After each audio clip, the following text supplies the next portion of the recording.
Welcome to Growth Time Live today, baby. And today we are doing leadership coaching on coach them up or coach them out. Yep, you're peeps.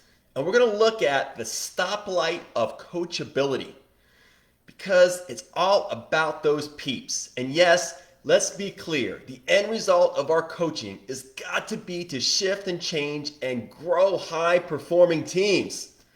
We all know that wheel of performance. It starts with your people, your peeps, and us coaching them up.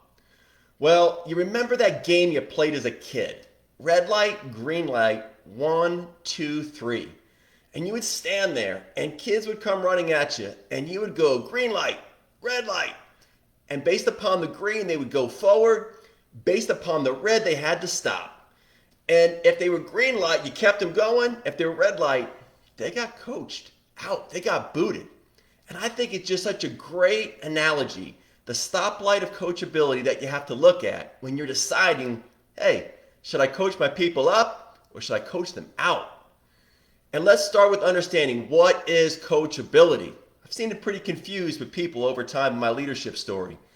Coachability is the ability to receive feedback, critical feedback, constructive feedback, and then effectively and quickly apply those learnings to see a shift in your performance, your attitude, a skill set, and it's really both. So I'm going to slow down and say it again, and you probably need to think about the people on your team right now.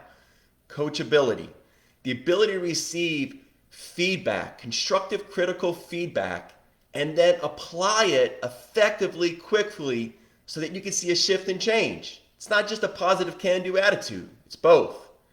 So, all right. Coachability, red light. Let's go back to our red light, green light game. Who's the reds? Well, they're the people on your team, your peeps, that don't receive feedback very well. Resistive, maybe argumentative, or they give you that head fake like, yeah, I got it, coach. But then in reality, nothing changes. Nothing shifts.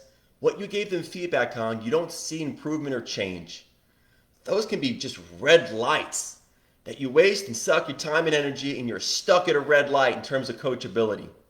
Give you a quick example. Years ago, I had a frontline team member work for me, and I worked in the fitness industry. And one thing I had a high standard for as a coach was 100% of the people we offered the opportunity to get involved in a training program and work with a trainer. It wasn't just a membership. You needed results, and a program would accomplish that. Well, this team member, he was on board for 2 weeks, liked him, good kid, but I gave him that feedback. He didn't apply it. He didn't shift. He didn't change his attitude or behavior and ability to go do it.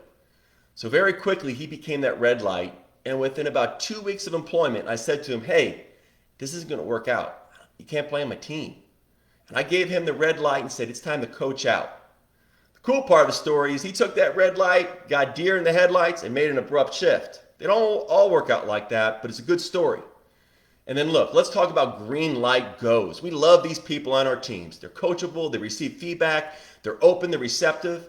And what's most important, whatever you give them in feedback, they take it and apply it quick. And you as a coach can see the change. You can see the shift. They immediately hop into action. I remember having a sales manager years ago, and this guy got it. Coaching on behavior, coaching on actions and skill. He took it, applied it, and he built a great career. And you got to invest and grow in that coachability of the green lights. All right, let's talk about that yellow light. Yeah, that's where coaches earn their money on understanding coachability and whether you're coaching up or coaching out. So that yellow light, it's the window. It's this window of opportunity that we all face when we're literally driving. Should I go? Should I stop? And it's that window of opportunity as a coach you have to realize, is this team member truly coachable to my standard? Are they picking things up quickly? Are they taking feedback and then being able to apply it quickly to achieve that skill, that behavior, whatever you're trying to drive to increase that performance? And you've seen the opposite where people have spent their eternity, the window of eternity I call it, where they allow people on their teams without coaching them up or coaching them out to just sit there, mediocrity. And they're not moving them forward and coaching them up, they're not coaching them out, and they drain and drag performance. And maybe they don't do it because they're afraid. Like hiring, recruiting, training, development is hard work. They don't like confrontational conversations. They take the path of least resistance. But hey, as a coach, that's where you earn your money. That's where performance change. When you narrow that window down, you shrink that window, and you're clear at that yellow light, are you going to be able to move that player, your peeps, forward and make them a green and become valuable members of your team? Or, ooh, they're going to become red light. So you've got to decide on that coachability curve. And I want to share with you, I've ran into that challenge. I had a general manager work for me years ago, and I'd given him consistent feedback about holding his team accountable. It's a skill set, it's a leadership competency, and he just struggled. He wanted to be Mr. Fix-It and do it all himself, and he couldn't accomplish working through others to see the performance shift and change. And I had to shrink that window down because it came clear as I gave him feedback, he wasn't able to apply it, wasn't willing to apply it, and that yellow light got moved to a red light. And it was time to coach out. Wasn't his place, wasn't his position. It wasn't going to be his leadership forte. So that dragged performance, and that yellow light had to shift to become a red light. So take a look at it. This week, when you think about the stoplight of coachability, evaluate you as a coach.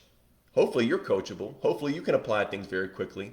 But when you look at your peeps, are they red lights? Start coaching them out pretty quick. Hold a high standard.